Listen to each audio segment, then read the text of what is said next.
Picture this. You are a rabbi in 2nd century Palestine. You have spent your entire life guarding a single, unbreakable truth: that there is only one God, that the universe bends to one will, that the heavens hold one throne. This is not merely a theological position. It is the blood-bought identity of your people, forged in exile and fire, the one thing that separates Israel from every nation that bows to a pantheon. And then you ascend.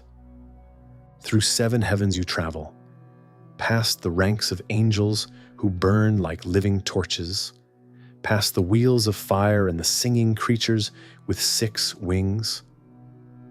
You have prepared for this. You have fasted, purified yourself, memorized the secret names that open each gate. You are ready to see the throne of God. And then you see it. Not one throne, 2. On the greater throne, the infinite blaze you cannot look at directly, the presence of the Almighty, consuming and uncontainable. But beside it, on a throne almost as radiant, almost as vast, sits a figure you were not expecting. A figure with a human face inside an angelic body, holding a pen of living fire above an open book that seems to contain every deed ever committed by every human being who ever lived. An angel tells you his name, Metatron, the Prince of the Presence, the lesser YHWH, the lesser YHWH. This is the moment that destroyed Rabbi Elisha ben Avuya's faith. He looked at that second throne, heard that name, and said the 6 words that would haunt Jewish theology for 2,000 years. There are 2 powers in heaven. He was never the same again. The rabbis called him Acher, the other one, as if saying his real name had become too dangerous. He became the great heretic, the cautionary tale whispered to students who asked too many questions about what the heavens actually contained. But here is what the cautionary tale never explains. He wasn't wrong about what he saw. Metatron was there. The second throne was there. The figure bearing the name of God was there. Elisha ben Avuya didn't invent it. He just couldn't survive it. And before we go any further, before we get into names and thrones and suppressed theology, I want to tell you something about that figure on the second throne. Something the tradition tried very hard to contain. Something that, once you know it, changes everything you thought you understood about the boundary between human and divine. That figure with the human face inside the angelic body. According to the most explosive tradition in all of Jewish mysticism, he was once a man who lived before the flood, a man who walked so closely with God that eventually the distance between them ceased to exist, a man whose flesh became living fire, whose bones became coals of burning juniper, whose eyes became torches of lightning, until he was no longer a man at all, but the being enthroned beside God, bearing God's own name. His human name was Enoch. And in a few minutes, we are going to watch the most radical transformation in the history of ancient religion happen in real time. But first, we need to understand what it means to bear the name of God, because without that, nothing else makes sense. What if Judaism came within a single doctrine of developing its own version of a second divine being, and then spent centuries trying to bury the evidence? What if the most radical idea in the history of monotheism wasn't that God is one, but that beside the one, there sat another, bearing his name, wielding his authority, and wearing the last faint traces of a human face? Today, we are going all the way in, We are going to excavate one of the most suppressed figures in all of religious history. We are going to stand in the throne room of heaven, look at both thrones, and refuse to look away. His name is Metatron, and this is where things become dangerous. Let's start with the name itself, because the name is where everything cracks open. In the Talmud, not in a mystical treatise, not in some underground text, but in the Babylonian Talmud, the central legal and theological document of rabbinic Judaism, there is a passage in the tractate Sanhedrin that mentions, almost in passing, an angel named Metatron.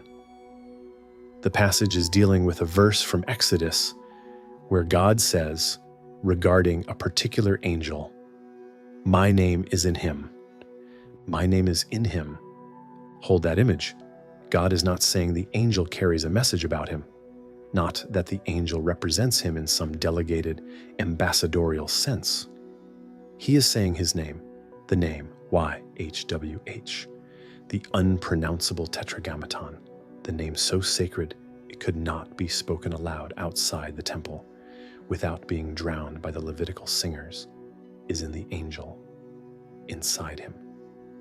As if the name were not a label, but a living presence that could be transferred. This is where the rabbis started to panic. The passage in Sanhedrin uses this verse defensively, trying to explain away a dangerous implication. If God's name is in an angel, does that mean the angel has some share in divine identity? Does it mean the angel can forgive sins?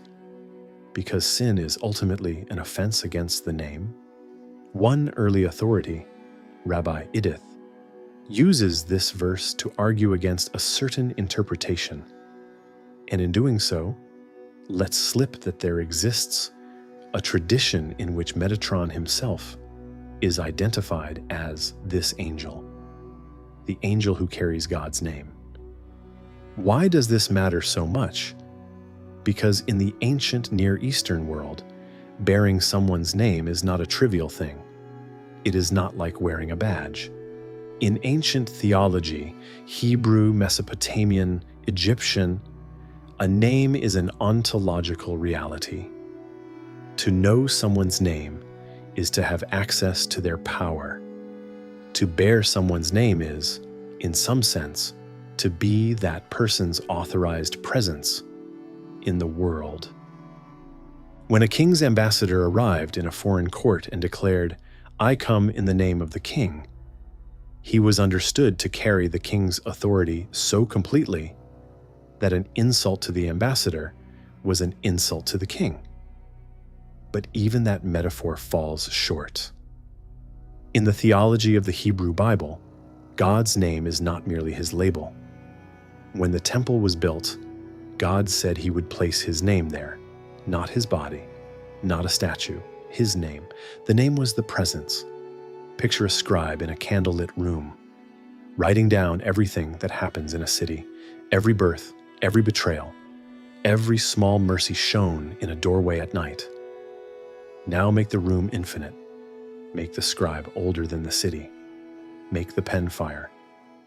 That is the nearest image the tradition offers for what it means to bear the name, not to represent it, but to be the place where it lives.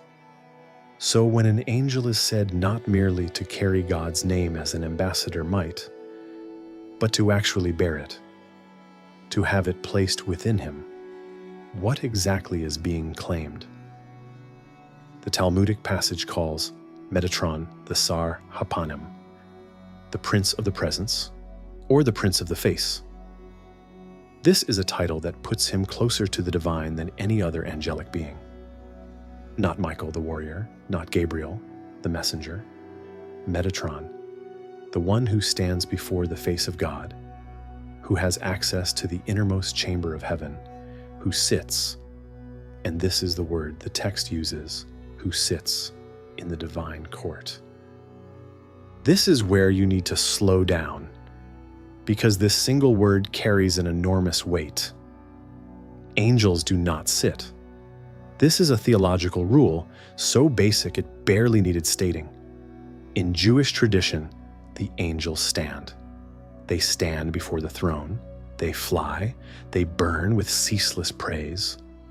The whole point is that God alone is enthroned. The moment an angel is described as sitting, as resting, as having a seat of his own, something has fundamentally shifted in the architecture of heaven. Metatron sits. And his name, what does it even mean? This is a question that has occupied scholars for over 1,000 years, and the honest answer is, we are not entirely sure. The name Metatron does not appear to be Hebrew in origin. Some scholars connect it to the Latin metator, one who measures or marks out, fitting for a figure also called the measurer of heaven.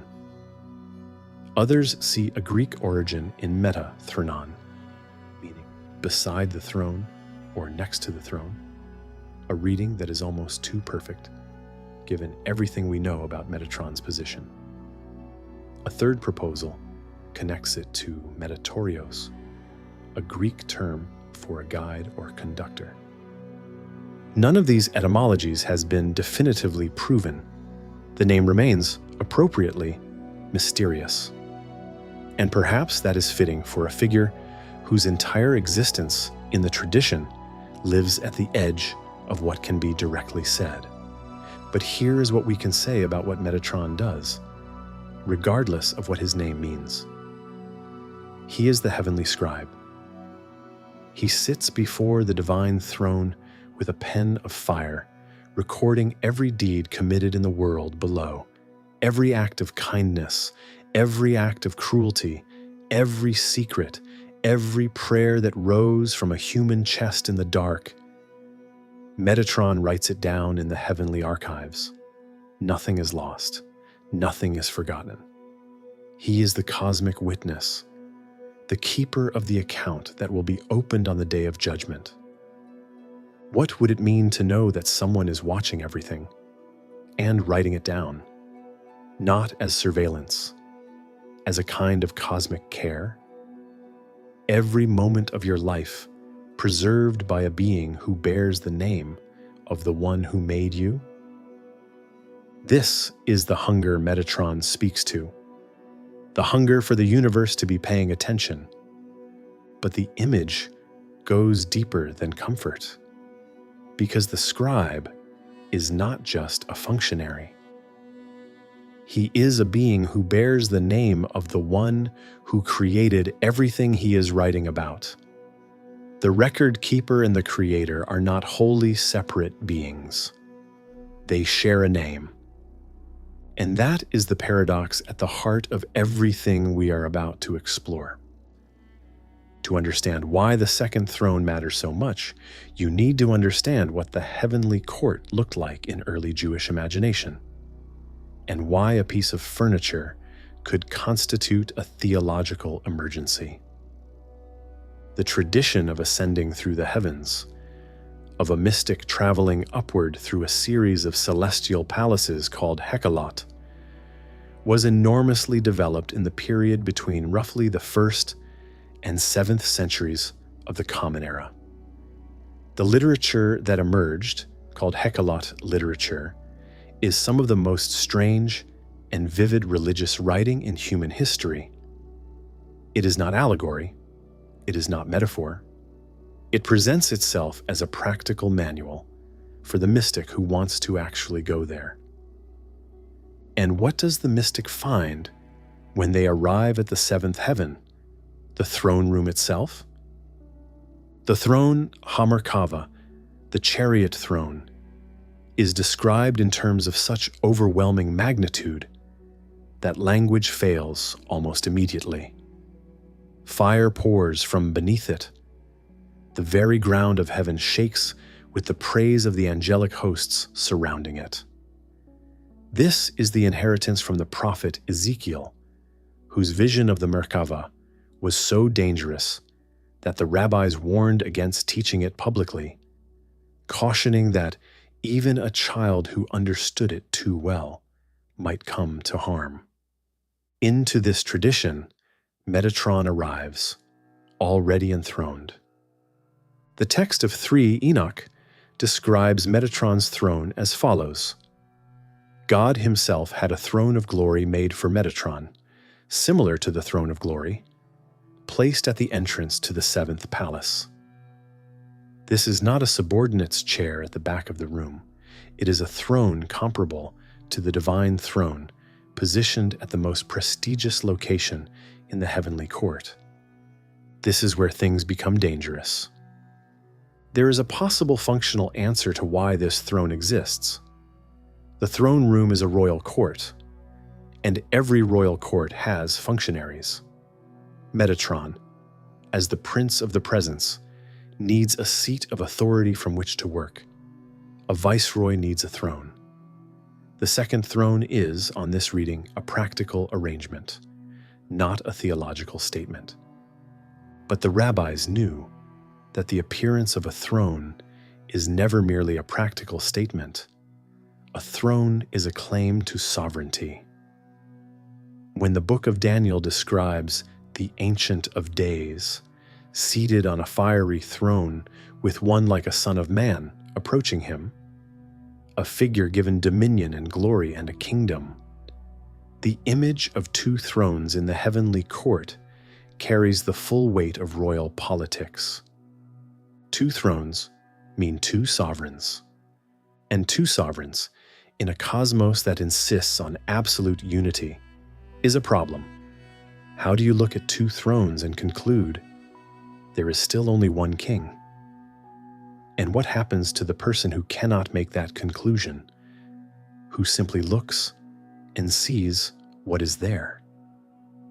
This is the doctrine the rabbis called Shete Reshuyot, 2 powers or 2 authorities. The concept was considered so dangerous that an entire body of anti-heretical polemic developed around it. Various groups were accused of this heresy. Early Christians who attributed divine status to Christ, Gnostics who posited a creator God and a higher transcendent God, and, most troublingly, Jews who had simply read their own mystical literature too carefully. The irony is exquisite and painful.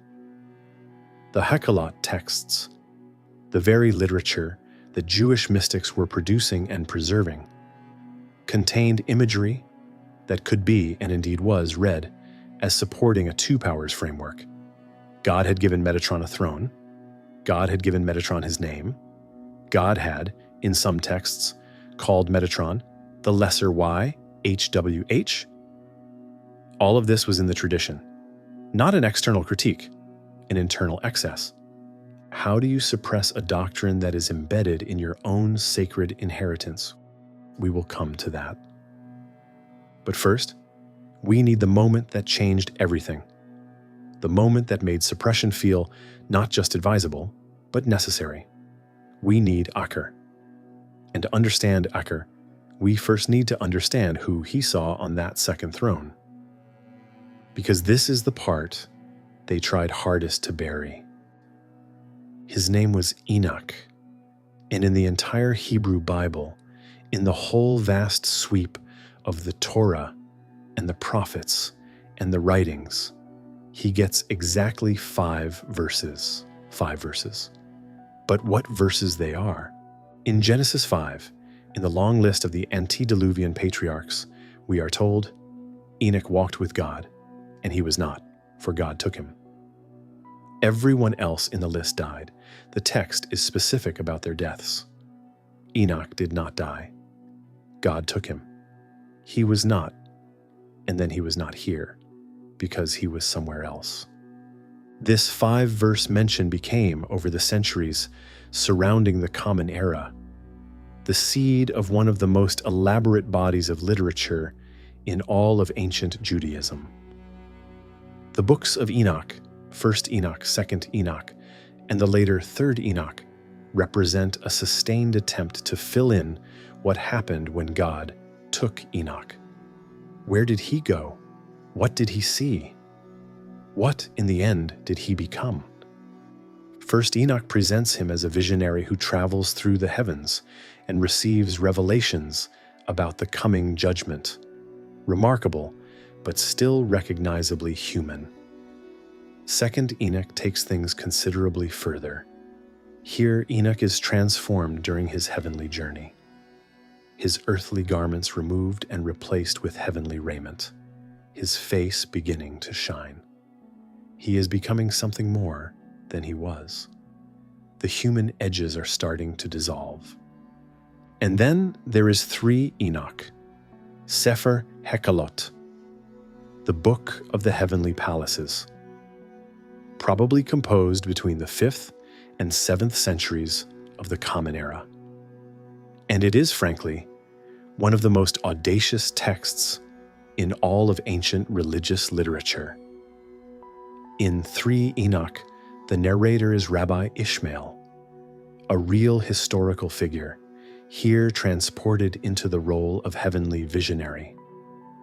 He ascends through the 7 heavens and is greeted at the highest level by a figure of overwhelming radiance and authority. This figure is Metatron himself, who proceeds to explain to Rabbi Ishmael exactly what he is and how he came to be there. And what Metatron tells him is this: I am Enoch, the son of Jared. Hold that for a moment.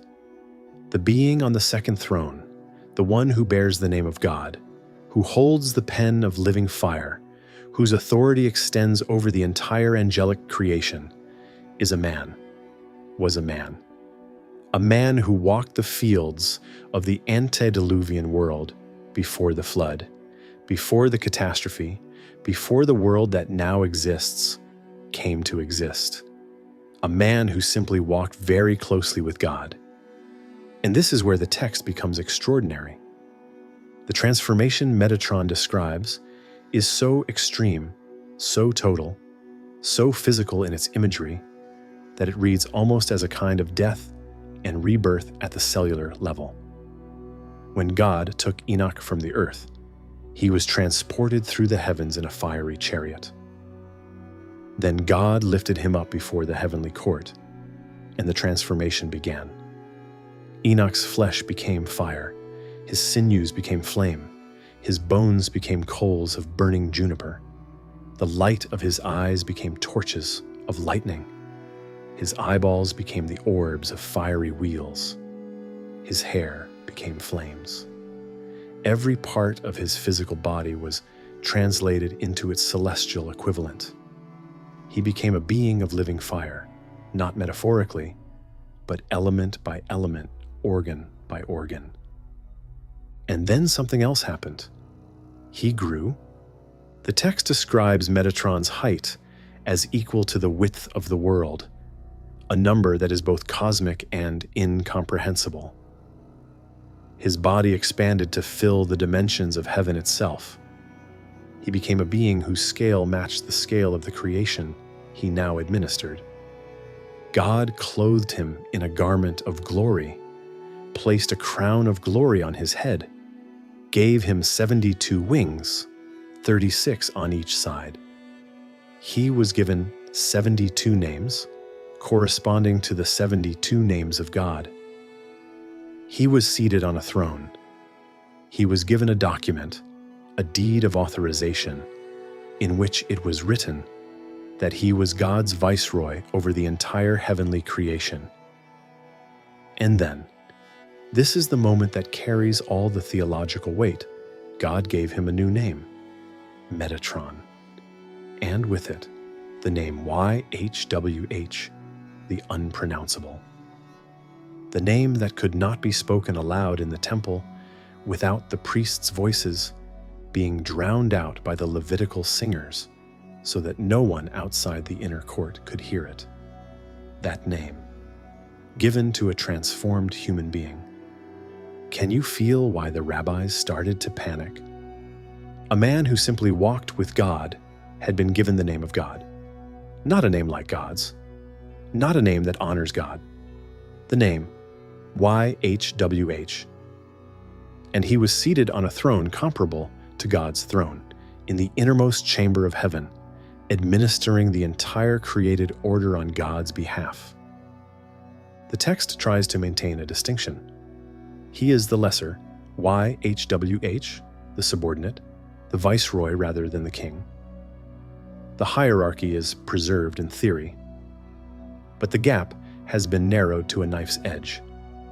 What does it mean for the gap between human and divine to be navigable, not by a God taking human form from above, but by a human being carried upward from below?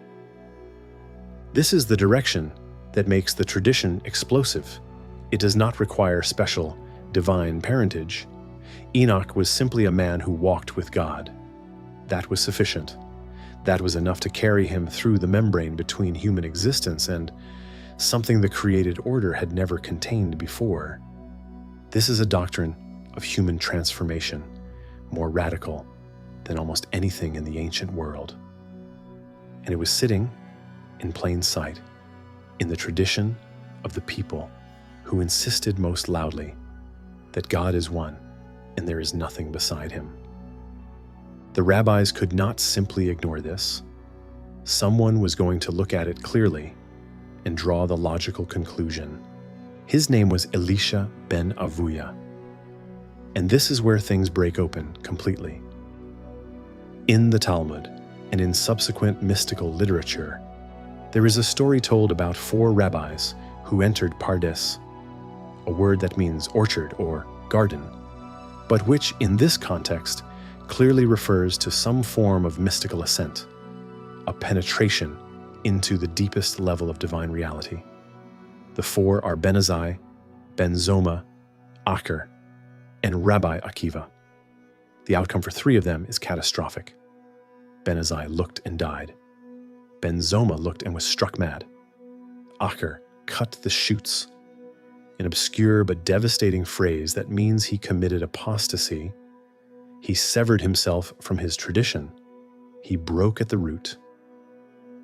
Only Rabbi Akiva entered in peace and departed in peace. But it is Acher's fate that haunts the tradition most persistently, because his fate is not death and not madness. It is something that might be worse. He remained alive. He remained intelligent. He simply could no longer be who he had been. The experience broke something in him that could not be repaired. Asher was not his real name. His real name was Elisha ben Avuya, a genuine historical figure, a scholar of the first rank, a man whose learning was so respected that even after everything that happened, his greatest student continued to seek him out for teaching. Acher means the other one. The rabbis stopped saying his name, as if the name itself had become radioactive. What exactly did Acher see? Different versions of the tradition offer different details, but the most developed account, the one that connects directly to Metatron, comes from 3 Enoch itself. When Acher arrived in heaven, he saw Metatron seated on his throne of glory. All the other angels were standing. The whole of the heavenly court was in the posture of attendance, service, subordination. And Metatron was sitting. The combination, the divine throne room, the angelic host standing in attendance, and this one figure, seated, radiant, enormous, bearing the name of God, led Acher to a conclusion that was, given everything he was seeing, theologically rational. He said, "There are 2 powers in heaven." There may have been in that moment something that felt like clarity, not horror, not yet. The feeling of a great puzzle snapping into place. The feeling of finally being allowed to see what had always been there. And then, almost immediately after, the world as he had known it, ceasing to make sense. Because what he had just said was, in the language of his tradition, the worst thing a Jew could say. two powers in heaven, Shetei Reshuyot, functioned in rabbinic culture as the name of the most catastrophic theological error. To say there are two powers in heaven is to deny the absolute unity of God. It is to suggest that the cosmos is governed by something other than a single, undivided will. In the eyes of the rabbis, it was the gateway to every theological catastrophe that had ever threatened the tradition: the worship of angels as co-equal gods, the Gnostic rejection of the Creator, the Christian elevation of Christ. And yet, and this is the unbearable irony, the one that no amount of subsequent commentary has ever quite resolved, Acher was describing something that was in the tradition. The Metatron doctrine was not an external intrusion. It was an internal product of Jewish mystical speculation, preserved and copied by Jewish hands, taught to Jewish initiates. The throne was there. The seated figure was there. The name of God in the mouth of the angel was there. Acher did not imagine any of this. He simply drew the logical conclusion from what Jewish mystics had been seeing and writing about for centuries. The rabbi's response was a theological maneuver of considerable ingenuity, and underneath the ingenuity, barely concealed desperation. According to one version in 3 Enoch itself, God's response to Acher's declaration was to have Metatron immediately struck with 60 lashes of fire, a divine punishment for having, through his very existence, misled a human being. After this, Metatron was stripped of his permission to sit. He was required to stand, like the other angels. In some versions, his wings were singed, and his glory diminished. This is a remarkable move. The tradition does not simply deny that Metatron exists. It does not pretend the throne was never there. Instead, it says, Metatron was punished for allowing himself to be misunderstood. The heresy was not in what Acher saw. The heresy was in the conclusion he drew. And God himself intervened to correct that conclusion, not by changing the facts, but by making the hierarchy explicit through the act of punishment. In other words, yes, there is a being in heaven who sits on a throne and bears God's name. But that being is subordinate, not co-equal. The sitting is permitted, not inherent. The name is delegated, not shared. There is only one power. Metatron is the expression of that power, not a second power alongside it. Does this distinction hold? Or is it a theological line drawn after the fact to contain a tradition that had already exceeded its bounds? Acher was not satisfied by this distinction, or perhaps he never received it. He left. The rabbis record that he continued to walk in what they called wickedness, meaning he abandoned the observance and community that had defined his entire life. He could not return because, as the tradition poignantly speculates, a divine voice had said of him, "Return, O backsliding children," except for Acher. He was excluded even from repentance. He had seen something he could not unsee, concluded something he could not unconclude, and the rest of his life was a kind of exile from himself.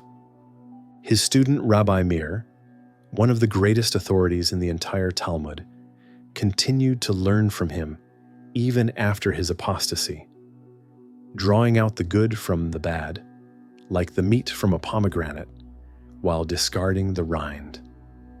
Think about what this means. One of the greatest sages of the tradition continued to receive teaching from the man who had declared the greatest heresy. There is a grace in this that is almost unbearable. Meir understood something the institutional tradition could not afford to say. that Acher had not simply gone wrong, he had gone somewhere. When Acher died, the rabbis debated his fate. Could a man destroyed by a mystical experience be held fully accountable? Some said he would burn forever. Others said Rabbi Meir's loyalty would bring his teacher some form of redemption in the end. What we are dealing with in Acher is not just a theological anecdote. We are dealing with the portrait of a man destroyed by encounter with the sacred, who went looking for God and found something that ruptured his ability to maintain the framework through which he had always understood God. He is, in this sense, not a villain. He is a witness. He saw clearly. And what he saw clearly was precisely what the tradition had been building toward and then recoiled from in the same breath. The question he left behind is still open. What do you do when the architecture of the sacred contains something that the sacred's own guardians cannot safely name? The Acher incident did not occur in a vacuum. And this is where the story stops being only about one man's broken faith and starts being about the largest theological fault line in the ancient world. The 2nd century of the Common Era was a time of extraordinary turbulence for Judaism. The temple had been destroyed. The Jewish-Roman wars had devastated the population of Judea. And all around the edges of the Jewish world, a new religion was making claims that the rabbis found both intellectually familiar and deeply threatening. Christianity was arguing that a human being, Jesus of Nazareth, had been elevated to divine status, or had always been divine, or was the divine Logos, the Word of God, the second principle through which creation had been made. The exact Christological positions were still being worked out, still being hammered into creeds. But the basic structure was clear. Beside the Father, there was a Son, two in one God, a second presence within the divine. This is where you need to hold two things at once, because the parallel is not accidental. Scholars like Gershom Scholem and Alan Siegel have argued compellingly that both the Metatron traditions and the early Christian conception of Christ as the divine Logos may be drawing on a common source, a pre-Christian Jewish concept of a second divine figure, an intermediary who participates in God's name and authority, who mediates between the transcendent divine and the created world, and who is in some sense both distinct from God and in some sense identical with him. In the Gospel of John, the Logos is said to have been with God in the beginning, to be the agent of creation, to have become flesh. In the Metatron traditions, Metatron is the one through whom God administers the creation, the one who contains the divine name, the one who was once human and has been elevated beyond human limits. The structural parallel is close enough to suggest that 1st century and 2nd century Jews on both sides of the Christian divide were grappling with the same theological pressure and reaching different conclusions about what to do with it. How do you maintain the absolute unity of God when your own most authoritative texts seem to point toward a second divine principle, and when your theological enemies are using exactly that kind of language to describe their own Savior? The rabbis were in an impossible position. The Metatron traditions were genuinely ancient and genuinely embedded in Jewish mystical practice. They could not simply be declared false without undercutting the authority of the Hekhalot literature that real Jewish mystics were producing and preserving. 3. Enoch was real. The name lesser YHWH was real. The second throne was real. But the two powers heresy was now also the language of Christianity. To affirm Metatron's quasi-divine status, to say yes, there is a second being in heaven who bears God's name and sits on a throne beside his. This was, politically and theologically, to hand ammunition to people the rabbis regarded as having misread the Torah most catastrophically. The response was not a single dramatic act. It was quieter and more systematic. A redirection of attention, a lowering of status, a gradual tightening of which aspects of the tradition were highlighted and which were de-emphasized. Texts that might have been central became marginal. Traditions that might have been taught openly were confined to initiated circles.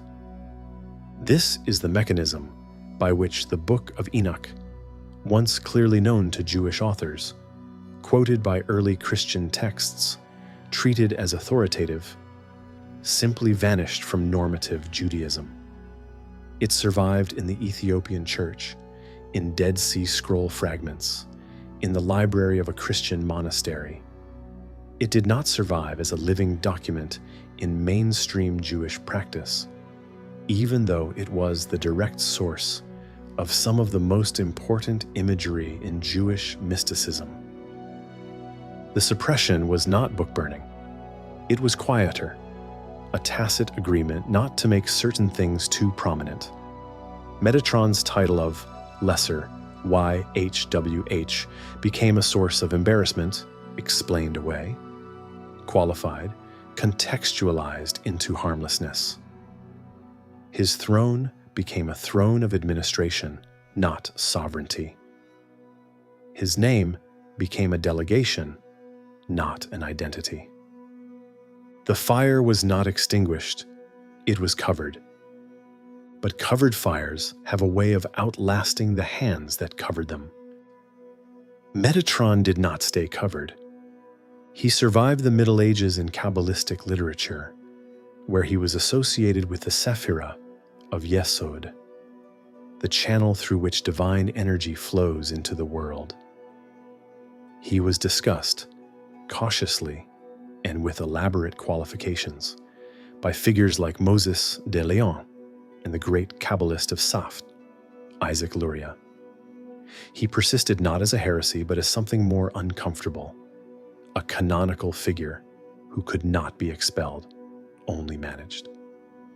And then, in the modern era, something interesting happened. The internet happened. The New Age happened. Popular culture happened. And Metatron, of all the figures in the vast and complex tradition of Jewish mysticism, became a strange kind of superstar. Why Metatron? What is it about this particular figure, out of all the angels and Sephirot and divine names, that captured the popular imagination so completely? Part of the answer is Philip Pullman. In his Dark Materials, Metatron is the regent of God, a being who has accumulated so much power in the absence of a weakened Almighty that he has become the de facto ruler of heaven, authoritarian, self-serving, a figure who must be confronted and defeated. Pullman's Metatron seems villainous, but look more carefully. Pullman understood something essential about the tradition. Metatron is the figure who holds power in God's name. And the question of whether that power is properly authorized, whether it still serves the purposes it was given to serve, or whether it has become a system that serves itself, is already implicit in the ancient tradition. Pullman just made it legible to a modern audience. Beyond fiction, Metatron appears throughout New Age spirituality as a particularly powerful archangel associated with sacred geometry. The so-called Metatron's cube, derived from the flower of life, appears everywhere from tattoo parlors to yoga studios to high-end geometric jewelry. The figure has transcended its origins and become a cultural archetype. But what archetype? What need does Metatron satisfy that no other figure quite matches? There are several answers, and they are not mutually exclusive. The first is the figure of the divine witness. In a world that often feels indifferent, where suffering goes unnoticed, where cruelty is not always punished, where the good things people do in private are never acknowledged publicly, the image of a being who is writing all of it down carries a profound weight. Not a judge, not yet a punisher, simply a recorder. The cosmic archivist who ensures that nothing is lost. Every kindness preserved. Every act of courage in circumstances where no one was watching, written in fire in the heavenly book. This is a very old hunger. The hunger for the universe to be paying attention. The second is the figure of the human who transcended human limits. And the operative word is human. Enoch was not a god. He was not born of divine parentage. He was not given supernatural gifts from the beginning.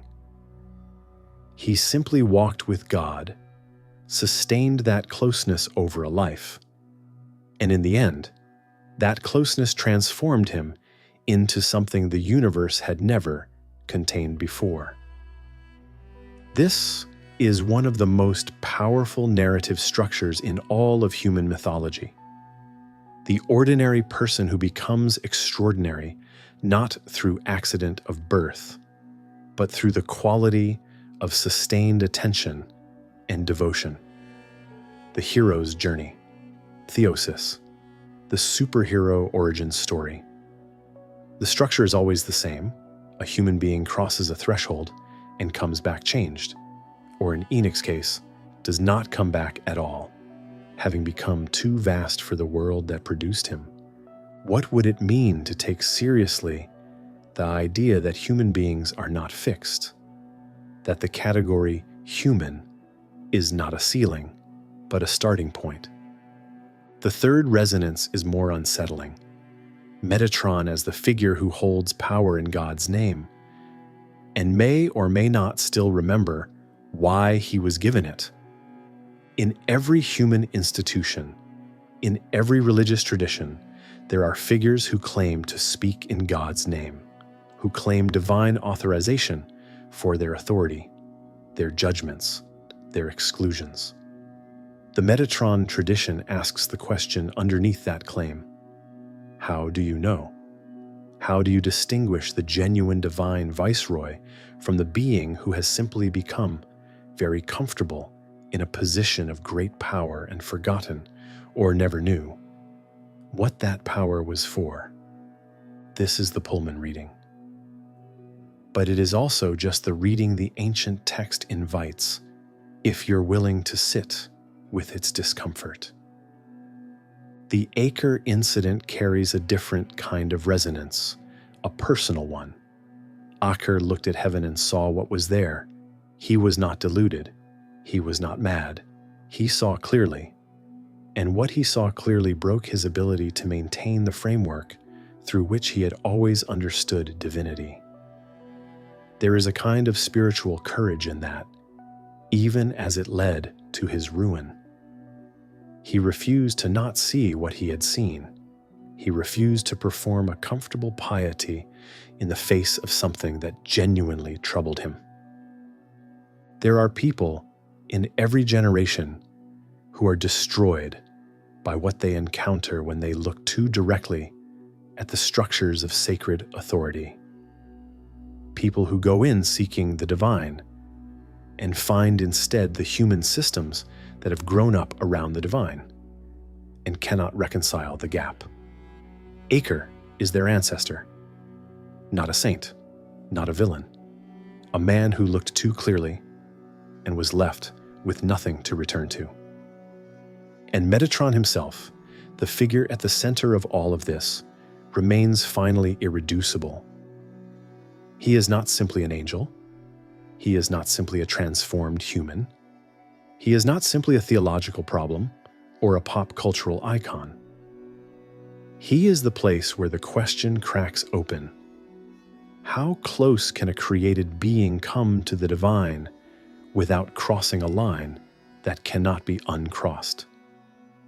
And if that line was crossed, if Enoch truly became the lesser YHWH, if a man who simply walked with God ended up seated on a throne beside God, bearing God's own name, then what does that say about the nature of the line itself?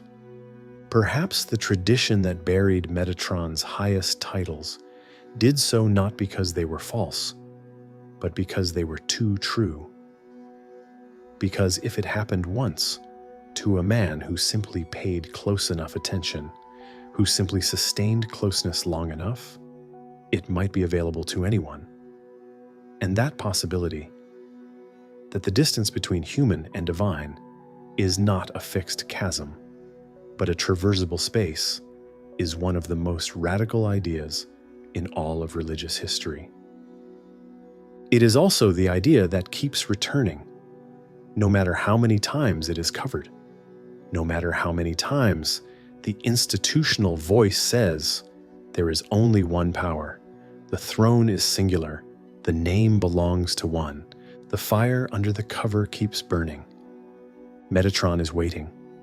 The pen is in his hand. The book is open.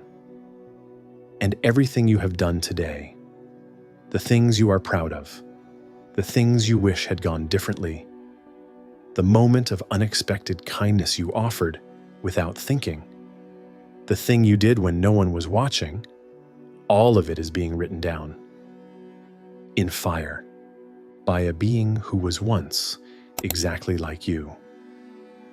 And if that is true, if the gap was always that thin, then the question is not what Metatron is. The question is what you are. Next in the series, the third book of Enoch, the full transformation in the text's own words. Every title, every wing, every moment of the most detailed account of a human being becoming divine in all of ancient literature.